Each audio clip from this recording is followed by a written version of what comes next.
रेगिस्तान की हवेली, जिन्नी का इंतकाम। उत्तर प्रदेश के वाराणसी के पास एक छोटे कस्बे में रहता था समीर।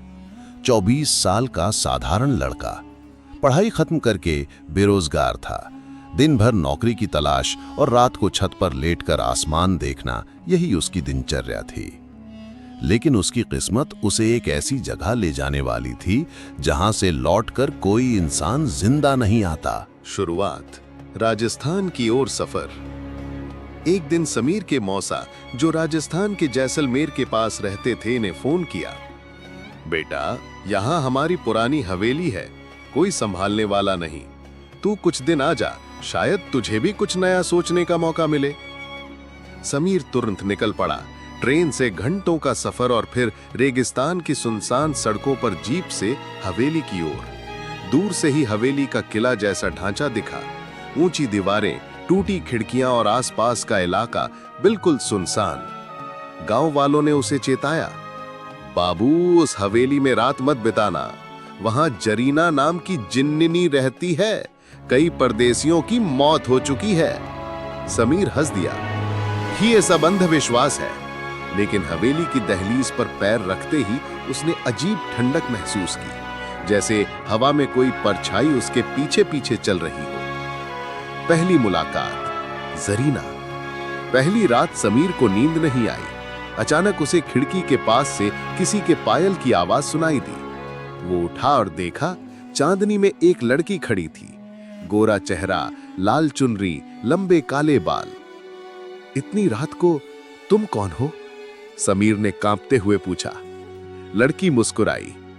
मेरा नाम जरीना है, ये हवेली मेरी है। उसकी आवाज में अजीब मिठास थी। समीर घबराया, लेकिन उसकी आंखों की गहराई में ऐसा खिंचाव था कि वो हट नहीं सका। धीरे धीरे जरीना रोज रात को आने लगी। समीर उससे बातें करता, उसकी हंसी सुनता। उसे लगा जैसे ये हवेली डरावनी नहीं बल्कि रहस्यमयी है।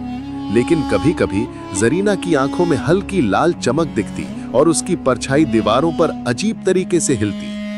गांव वालों की चेतावनी। एक दिन गांव का बूढ़ा पुजारी हवेली में आया। उसने समीर को घेर लिया। बेटा, ये खेल मत खेल। जरीना कोई इंसान नहीं, वो सैकड़ों साल पहले इसी हवेली के मालिक की बेगम थी। उसे धोखा मिला और शादी की रात को जिंदा दफना दिया गया। तब से उसकी रूह इस हवेली में भटक रही है। वो जवान लड़कों को फंसाती है और उनकी रूह खा जाती है। समीर ने हंसकर कहा, ये सब दंत कथाएं हैं। लेकिन पुजारी ने कड़क आवाज में कहा, आज रात अगर उसने तुझे अपना बना लिया तो तू सूरज कभी नहीं देख पाएगा। सच का पर्दाफाश। उस रात समीर ने तय किया कि वो जरीना से उसके सच के बारे में पूछेगा। जब आधी रात को जरीना आई तो उसने कहा, जरीना, सच बताओ, तुम कौन हो, इंसान या कुछ और? जरीना की आंखें अचानक लाल हो गई। उसका चेहरा लंबा होने लगा। दांत नुकीले बाल बिखर कर हवा में उड़ने लगे। पूरी हवेली में चीख गूंज उठी। मैं जिन्नी हूँ, सदियों से इंतजार कर रही हूँ ऐसे इंसान का जो अपनी रूह मुझे खुशी खुशी दे दे। समीर के पैरों तले जमीन खिसक गई। प्यार और डर की जंग। जरीना ने समीर का हाथ पकड़ लिया। उसकी हथेलियां बर्फ जैसी ठंडी थी। समीर, तुमने मुझे इंसान समझा, औरत समझा। बाकी सब मुझे भूत समझकर डरते हैं। अगर तुम मुझे अपना दिल दे दो तो मैं तुम्हें हमेशा के लिए अपना बना लूंगी। समीर की आंखों में आंसू थे। प्यार जबरदस्ती नहीं होता जरीना। अगर तुम सच में मुझसे मोहब्बत करती हो तो मुझे जीने दो। जरीना का चेहरा विकृत हो गया। उसने चीख मारी। हवेली की दीवारें कांप उठी। उसकी परछाई एक विशाल काले साए में बदल गई, जिसमें आग जैसी लाल चमक थी। अंतिम फैसला। लेकिन समीर ने भागने के बजाय उसकी आंखों में देखकर कहा, तुम्हें मुक्ति चाहिए ना? अगर मेरी मोहब्बत सच है तो तुम्हें आजाद कर देगी। जरीना की आंखों से खून जैसे आंसू बहने लगे। उसका भयानक रूप धीरे धीरे धुएं में बदलने लगा। समीर, तुम पहले इंसान हो जिसने मुझे जिन्नी नहीं बल्कि औरत समझा। यही मेरी मुक्ति है। इतना कहकर वो हवेली की दीवारों में समा गई। अधूरा डर।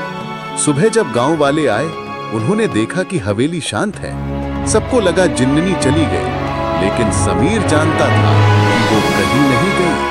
वो अभी भी वही है, कभी टूटी खिड़कियों में, कभी आईनों में, कभी उसकी सांसों में।